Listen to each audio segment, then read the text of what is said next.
అదే RTV app వార్తల్ని క్షణాల్లో చదివే అవకాశం ఉంటుంది. ఒక న్యూస్ పేపర్, ఒక టెలివిజన్ ఛానల్ మీ చేతుల్లో ఎప్పుడూ ఉంటాయి. గత కొద్ది కాలంగా ఆందోళన, చెరువులు కుంటలు నిండలేదనేటువంటిది, ప్రాజెక్టులు ఇంకా జలకళ రావాలని కోరుకుంటున్న సందర్భంలో సమృద్ధిగా వర్షాలు పడతా ఉన్నాయి. ఇంకా 2-3 రోజులు కూడా వర్షాలు ఉన్నాయి. ఆ వర్షాలు కూడా కుండపోతగా ఒకటేసారి పడి మానుకోకుండా మధ్య మధ్యలో వర్షం పడి రిలీఫ్ ఇవ్వడం వల్ల ఎక్కడ కూడా పునరావాస చర్యలు ఏర్పాటు చేసేటువంటి అవకాశం రాలేదు. దాని తర్వాత ప్రాణ నష్టానికి సంబంధించక్కర్లేదు, చిన్న చిన్నగా ఒక రవాణా సౌకర్యం, సపోజ్ ఉదాహరణ కోయడ మురుగరు తీసుకుంటారో లేకపోతే ఇల్లతగూడ మండలము జిల్లాలో అక్కడక్కడ కొంచెం చిన్న రవాణా తాత్కాలికంగా ఆగిపోయినా ఇన్ఫ్లోస్ కూడా అన్ని స్టార్ట్ అయినాయి. ఎల్ఎండికి అలా దాదాపు 14 టీఎంసీల వాటర్ ఇప్పుడు ప్రజెంట్గా ఉంది. 24 టీఎంసీల కెపాసిటీకి మిడిమానేరులో కూడా ఎల్లంపల్లి నుంచితో పాటుగా మిగతా వాటర్ మన 39 వాగు నుంచి కావచ్చు, లేకపోతే మూలవాగు నుంచి కూడా వాటర్ వస్తూ ఉంది. ఇవన్నీ కూడా ఎల్లంపల్లి నుంచి ఇప్పటికే రోజువారీగా నీళ్ళ పంపింగ్ కూడా స్టార్ట్ అయింది. ఇవన్నీ ఉండగా కూడా ఎల్లంపల్లి నుంచి వాటర్ కిందికి వదలాల్సి వస్తూ ఉంది. వాటన్నింటినీ వెంటనే ఈ ప్రాజెక్టులను నింపే విధంగా మిడిమానేరు, లోయర్ మానేరు, రంగనాయక సాగర్, కొండపోచమ్మ, మల్లన్న సాగర్ ప్రాజెక్టులతో పాటుగా కిందికి అప్ టు కోదాడ వరకు కూడా నీళ్లను వదిలిపెట్టే విధంగా, ప్రాజెక్టులు నింపుకునే విధంగా ఈ యొక్క వర్షాలు సహకరిస్తాయి, ఆశీర్వదిస్తాయని ఆశిస్తా ఉన్నాం. ఎక్కడ కూడా ఈవెన్ కరీంనగర్ పట్టణానికి సంబంధించి తీసుకున్న ఇతర మున్సిపాలిటీలకు సంబంధించిన అందరి కమిషనర్లతో కూడా మాట్లాడడం జరిగింది. ఎక్కడ కూడా చిన్న కరీంనగర్ టౌన్లో 2-3 వాటర్ లాగింగ్ సెంటర్స్ ఉండే, మిగతా ఎక్కడ కూడా ఇబ్బంది కాలేదు. ఎక్కడ లోతట్టు ప్రాంతాల్లో నీళ్లు ఇళ్లలోకి వచ్చి ఇల్లు ఖాళీ చేసేటువంటి పరిస్థితి ఏర్పడలేదు. ఆ విధంగా ఒకవేళ పరిస్థితి ఏర్పడితే కూడా అందరూ అధికారులు క్షేత్రస్థాయిలో ఎవరి హెడ్ క్వార్టర్లలో వాళ్ళు ఉండి ఒక లైన్ ఆఫీసర్స్ అందరితో లైసెనింగ్ చేసుకుంటూ సమస్య రాకుండా చూస్తూ ఉన్నారు. అదేవిధంగా హైదరాబాద్ ఇన్ఛార్జ్ మంత్రి కూడా అక్కడ అధికారులందరితో ఆన్లైన్లోనే సంప్రదిస్తూ ఉన్నాం. అక్కడ కూడా ఎక్కడ ఇబ్బంది లేదు. హిమాయత్ సాగర్ కావచ్చు, లేదా మన ఉస్మాన్ సాగర్ కావచ్చు, కూడా అక్కడ కూడా ఇప్పుడే లెవెల్స్ అన్నీ కూడా నిండేటువంటి పరిస్థితి వస్తుంది. కిందికి వదిలినట్టయితే మూసీ పరివాహక ప్రాంతంలో ఉన్న వాళ్ళందరూ కూడా అలర్ట్ చేయడం జరుగుతుంది. ఇక్కడ కూడా ఇంకా 3-4 రోజులు ఒకవేళ వర్షాలు ఉంటే ఎల్ఎండి వాటర్ వదిలి కూడా కిందికి అప్ టు మంతేని వరకు కూడా అక్కడ పరివాహక ప్రాంతంలో ఉండే వాళ్ళందరూ కూడా అప్రమత్తం చేసే విధంగా అధికారులు ఇప్పటికే ఎప్పటికప్పుడు ఇరిగేషన్ వాళ్ళతో సమన్వయం చేస్తూ ఉన్నారు. కాబట్టి ఇష్యూ ఏం లేదు. కాళేశ్వరం నీళ్లకు సంబంధించి రాజకీయంగా మాట్లాడుతారు. నిన్న మాజీ పార్లమెంట్ సభ్యుడు కూడా మాట్లాడినటువంటి సందర్భంగా చెప్తా ఉన్నాం. ఈరోజు టెక్నికల్ కమిటీ, నిపుణుల సాంకేతిక కమిటీ ఇచ్చిన సూచన మేరకే సుందిల్లా, మేడిగడ్డ, అన్నారంలో నీళ్లు నిల్వ ఉంచడం లేదు.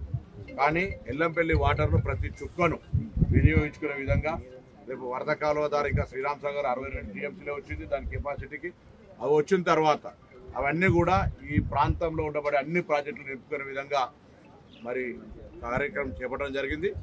ఇవన్నీ కూడా ప్రభుత్వం ఎప్పటికప్పుడు ఇరిగేషన్ శాఖ, రెవెన్యూ పరంగా అన్ని రకాలుగా మరి చర్యలు తీసుకోవడం జరుగుతుంది. దీని మీద రాజకీయం చేయాల్సిన అవసరం లేదు. మేము ఆనాడు కూడా చెప్పినాం, ఇవాళ కూడా చెప్తున్నాం. ప్రాణహిత చేవేళ్ల నుండి వచ్చే నీళ్లు తమ్మిడిహట్టి నుంచి ఎల్లంపల్లికి తీసుకొచ్చి, గుండెకాయ లాంటి ఎల్లంపల్లి నుంచి మిడిమానేరు తీసుకొచ్చినట్టయితే మిడిమానేరు కింద ఉన్నటువంటి లోయర్ మేనర్ కావచ్చు, రేపు గౌరవెల్లి గండిపల్లి కావచ్చు, రంగనాయక సాగర్ కావచ్చు, కొండపోచమ్మ కావచ్చు, మల్లన్న సాగర్ కావచ్చు, ఇవన్నీ కూడా తీసుకుపోయేటువంటి ఒక పరిస్థితి ఉండి కూడా అది కాకుండా కిందికి వృధాగా చేసినారనేటువంటిది ఎస్టాబ్లిష్ అవుతుంది ప్రజల్లో.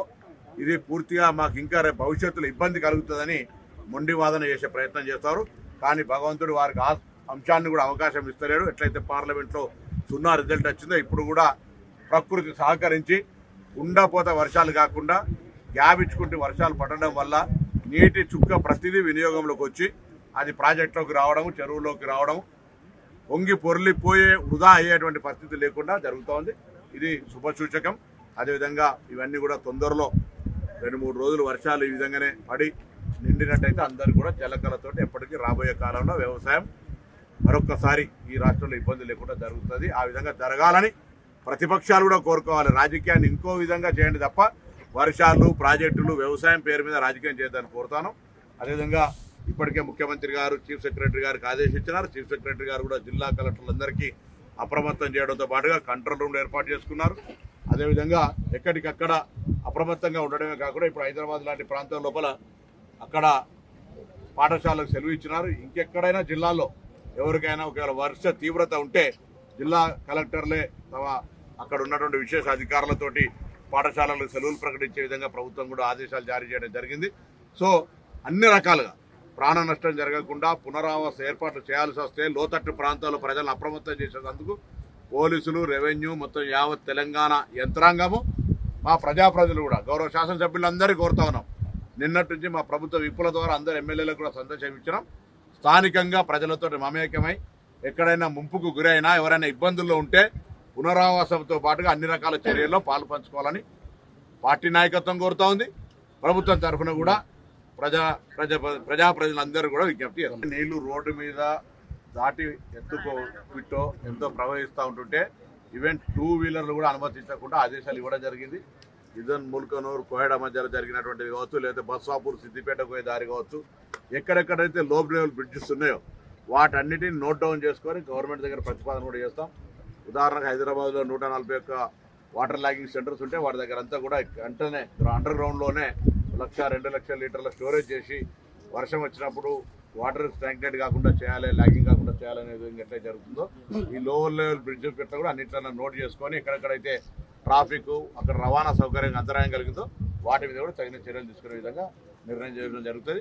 దీని పట్ల మేము అందరూ కోరుతాం. ప్రభుత్వం ఎన్ని కార్యక్రమాలు చేపట్టినా, ఎన్ని రకాల చర్యలు తీసుకున్నా ఇలా ఆదివారం ప్రజలు వీలైనంత వరకు బయటికి రాకుండా వర్షంలో ఇబ్బంది పడే ప్రయత్నం జరగదని కోరుతా ఉన్నాం. రేపు కూడా వర్షం ఉంటే ఇప్పటికే హైదరాబాద్లో ప్రకటించిన విధంగా జిల్లా అధికారులు, జిల్లా యంత్రాంగం అక్కడ స్థానిక పరిస్థితులకు అనుగుణంగా నిర్ణయం తీసుకుంటారు. ప్రభుత్వ తరఫున అన్ని చర్యలు తీసుకోబడుతూ ఉన్నాయి. ప్రజలు కూడా అన్ని రకాలుగా సహకరించి వాళ్ళ ప్రాణ నష్టం జరగకుండా, ఇతర ఇబ్బంది జరగకుండా చూసుకోవాల్సింది ఈ సందర్భంగా కోరుతాను. రిస్క్ చేసుకొని నీళ్లు పోతుంటే కూడా నేను మొండిగా బండి మీద పోతా అని చెప్పి ప్రమాదంలో పడేటువంటి పరిస్థితి రావద్దని కోరుకుంటాను. ప్రభుత్వం, పోలీసులు ఇప్పటికే అటువంటి రహదారులన్నీ మూసేసినారు. ఇంకెక్కడైనా మూసేయని ఉంటే ప్రజల దృష్టికి వస్తే ఆ దగ్గరున్న పోలీస్ స్టేషన్లో ఫిర్యాదు చేయండి, వెంటనే అవి కూడా మూసేస్తారు. మరిన్ని వీడియోస్ కోసం ఛానల్ ని సబ్స్క్రైబ్ చేయండి, లేటెస్ట్ అప్డేట్స్ కోసం వాట్సాప్ ఛానల్ ని ఫాలో చేయండి అండ్ లింక్ డిస్క్రిప్షన్ లో ఉంది.